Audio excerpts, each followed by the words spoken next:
Hello. Hi, YouTube. How's everybody doing? Maybe somebody will show up here in a little bit. I just thought I'd have a cigarette and talk live here a little bit because I kept getting cut off on my phone. So maybe somebody will show up. Really, what's on my mind is just proving that narcissists are criminal. They're not, it's not an emotional mental illness, it's criminally, you know.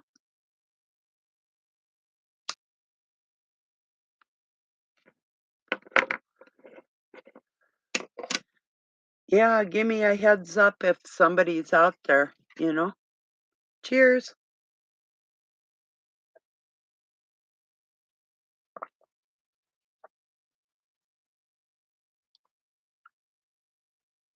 Maybe not.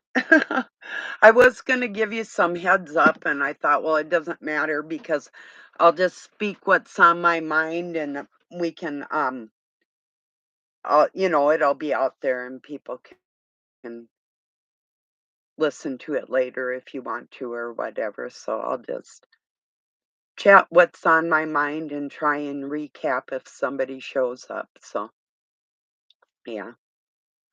Just the medical professionals that are making money off of criminals.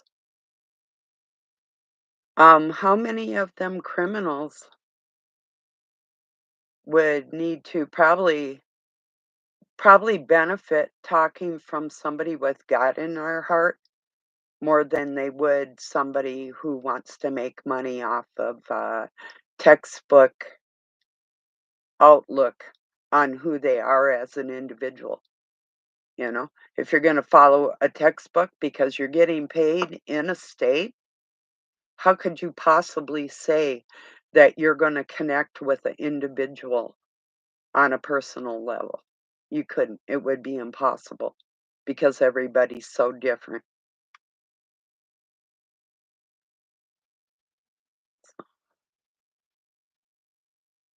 Yeah, I'll stick around a little bit here, and if nobody shows up, it's not a big deal, but yeah. I was just talking before I got cut off too about celebrating when I got my divorce. Yeah, I did. I mean, not, you know, it wasn't like, I was happy that a marriage failed. No, it wasn't that at all. It was I was happy I got away with my life and my children weren't getting beat on and I took these measures to literally have to implement brute force myself to free myself of this creature, and I did. I waited till he was inebriated and out of it and stomped his legs, packed his bags, threw them out, threw the car keys out, put butter knives in all the door jambs and windows so I'd have a um, warning if he tried to come through one of the windows or something, and told him not to come back. And it was my house. I did offer him a separate room, and awful offered, yeah, my ass. This is more like it.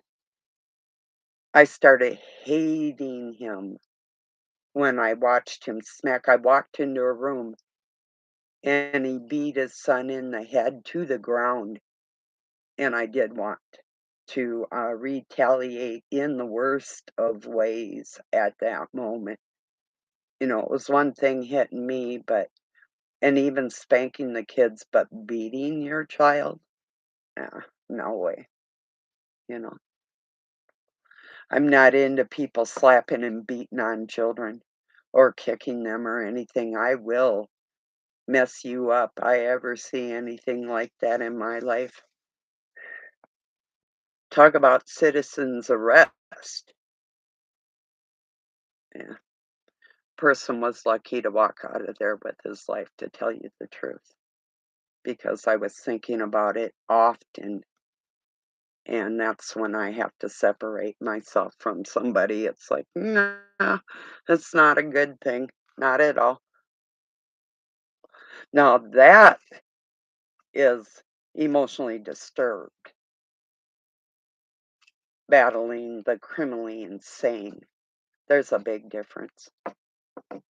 That is what I'm out to prove with this whole topic, you know? And it's a big deal. Narcissism is a big thing in our society around the world, everybody.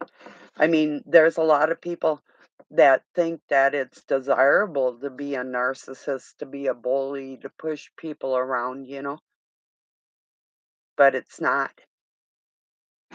Only other people that would operate like that or see that as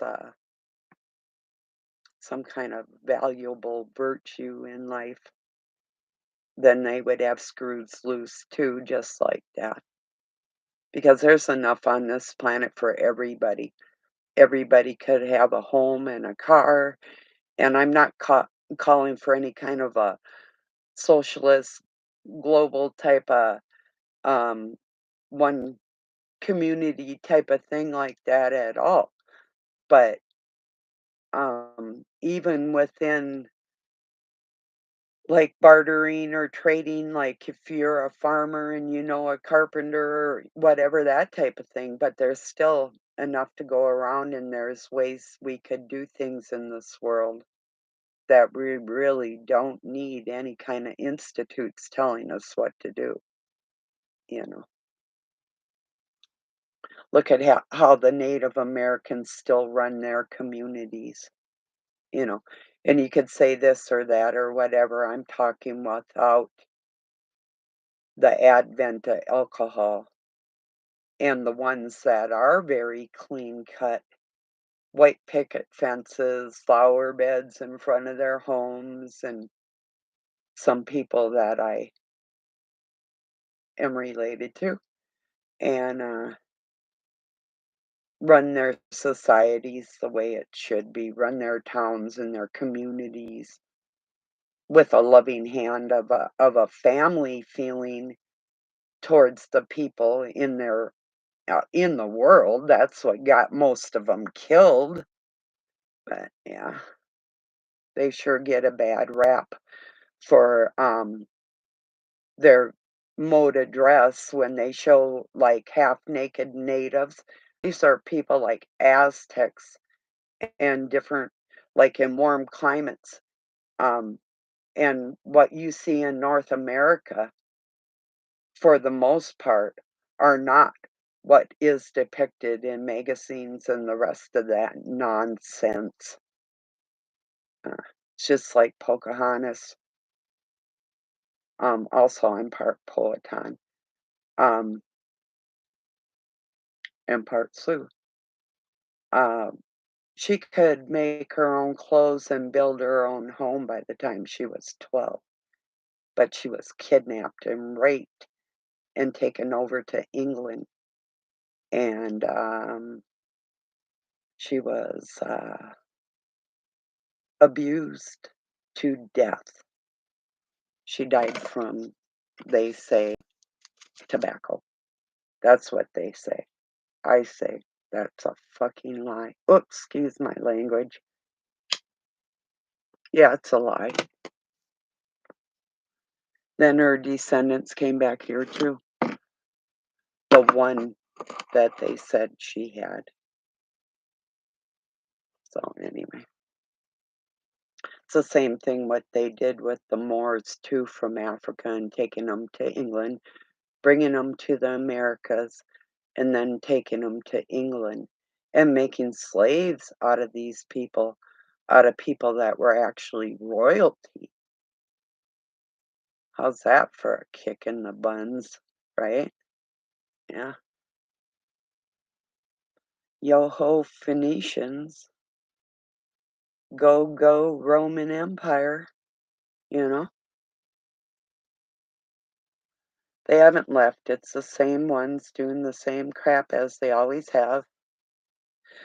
It's just that they pay people from around the world, to do their bidding, and people are greedy, so they'll fall for it every time.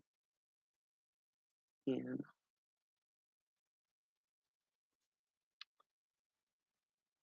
so I just really wanted to make the distinction, and I can't say it clear enough that what I went through left me with mentally unstable thoughts that could be cured through talking and counseling, because I'm a counselor, a trained counselor too, by the way. And the person that victimized me can only be helped with incarceration or extinction, termination, and I'm not going to change my viewpoint on that. These people make these choices just like you or I do on a daily basis every second. And the selfish bullies out there, that's just what they are. And by calling them something that they're not, gives them free reign to do things and use labels and terms in courts like criminally insane that would be mentally insane by reason of insanity, you know? By reason of insanity, that mental disturbance could come out of retaliation. So there is a distinct difference. So I know somebody that studied psychology, majored in it, that's an attorney that worked for Supreme Court and other courts and holds license still, Lionel Legal, Lionel Nation. And I'm sure he has a pretty big opinion about this topic because he also has studied with a lot of zeal the criminal mind. Um, so have I. I had no choice, you know. Oh, anyway, but it is important for us to make that distinction, and I'm sure even within that, there's cases that would go borderline for different reasons, and everybody's individual thing on a mental health scale. Hi, Glenn. On a mental health scale, I don't think that we can really criminally pinpoint everybody just in that box, like calling brutal criminals, mentally handicapped. That's ridiculous to me. So, yeah, I'm just on this same old thing, just trying to prove that narcissists, they know what they're doing every second they do it. There's, they do. They calculate it. Every day they manipulate. It's just like if you're gonna do something in your day, like I know you split wood, so like tomorrow I'm gonna chop this much wood. You're calculating what you're gonna do in that day, and they're calculating, geez, I'm gonna go in this person's home and totally uh what's the word, run rankshaw on it, or run havoc on the place. This is a decision this type of mind makes. It's not an accident. It's not a mental illness the day before when they were out in public and they were like shopping and chatting with the clerk or whatever. It's calculated, it's manipulative. It's just like our government. They calculate and manipulate and use people, and it is true. It's not working the way it was meant to work. What are you up to today, Glenn? Is it nice where you're at? It's pretty nice here today. Not bad. Probably about 70.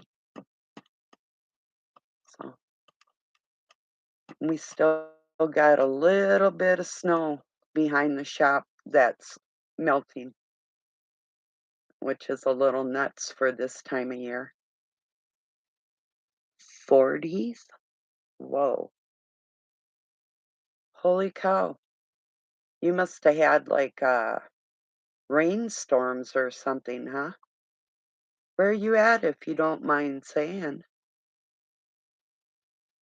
I'm in Minnesota myself, so we only have, well, we get pretty tropical. Oh, northern Michigan, okay. Wow. Oh, yeah, I know. That storm just came through here, headed that way, so yeah, that's nice up in there. Yeah, 40 degrees, burr. That was our last night's weather. You got it now.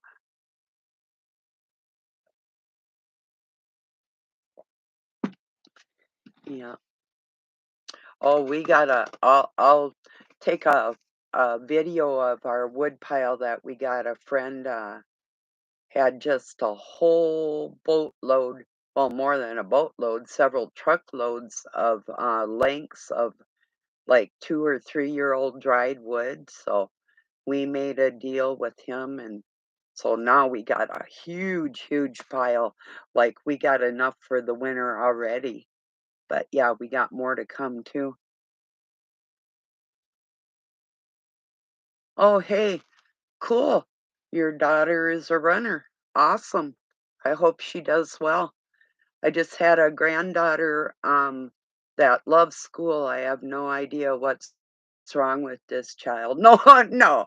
I'm pretty proud she, got an award last night for, her academics. You know, she got honored in her school, so and she's an 11-year-old, so she's doing good. She's, God, going through hell in her life and getting good grades. It's like, "Whoa, Supergirl." You know? Oh, yeah. Kids are cool. You know, some kids are cool. Mine kinda were. I mean, they're still cool human beings, but, yeah, they got some troubles, severe troubles. You know, like my youngest son put it to me. He said he has his demons that are still chasing him, and I'm thinking, "No, they're not. They're inside there. They're not chasing you. They're with you, you know."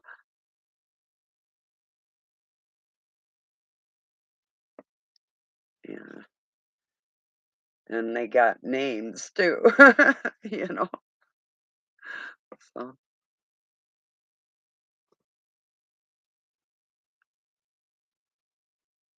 yeah,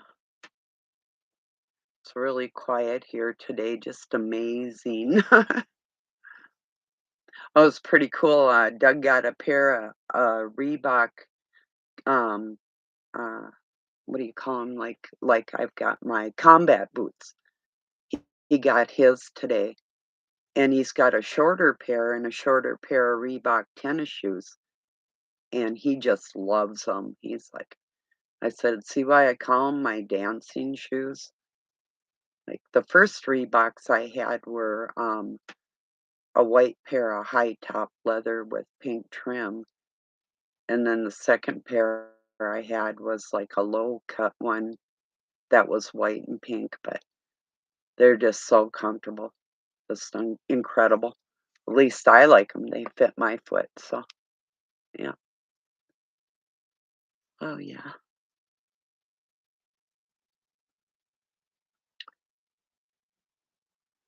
Yeah, anyway, my, oldest son used to love to run. He was running, like, 12 miles. I'd run 3, and that was to get some cigarettes where I lived. So we started jogging, me and a couple of my friends, just to get out of the place where we're at. It was a Catholic girls' school, and, so we had to be, like, home at a certain time and all that, but so we'd run up to the gas station and buy cigarettes and smoke and run on the way home, but I started jogging and kinda made it a habit after that, even, like, as a young mom, I'd run around my house or run in place, and so I don't do a lot of running anymore, but I do every once in a while sprint up my driveway just to make sure I can still run just in case I have to. So I'll do that a few times a year just to do that and, like try to keep agile and quick and yeah, you know what it's like if you don't use it, you lose it, you know. I think that goes the same with people's hearts. The more their hearts wax cold, the more they don't use it, and they lose it from what I've seen. 'Cause you know that saying, "Absence makes the heart grow fonder"? I don't know about that. Might depend on who it is. Sometimes absence causes a distance, and that might be a good thing, you know? So, yeah.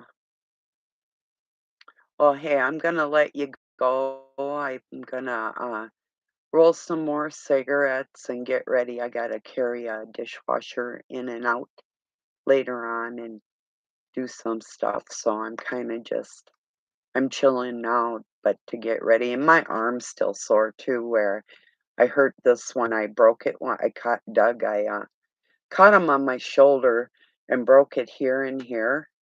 Both my arms are in rehabilitation right now. And then this one, I jammed it about a month ago when I fell on the porch. Then I fell again on the front of my leg, and this hit my shoulder and my head at the same time in the house. I slid on the porch with my leg and my shoulder and my head smack. So, yeah. And these Reebok combat boots I got are they're safe for they've got like the high tech lightweight safety toe. They've got all terrain rubber soles and in cushion insole and toe and heel and removable memory foam and that is so comfortable, really great. So and electrical hazard and slip resistant. That was my point. So, so yeah, and I got some other shoes too that I think are more slip resistant than the most dangerous things I have around here. I found out are I have a pair of Wellingtons, wellies. Wellies are dangerous. They are. They can be because they're just rubber boots, you know. Hardly no tread. Some of them you can get with really good tread, but, these are just the regular ones, and so alright, Glenn, and anybody else who gets here, I love you all. Thank you for joining me. Peace and love from Pine City, Minnesota. Have a good night or day wherever you're at. God bless you and yours, and, Glenn, I hope your daughter runs her little feet, just beats 'em all. And get some awards and stuff. I'm sure you're proud. Peace, brother. Later, everybody.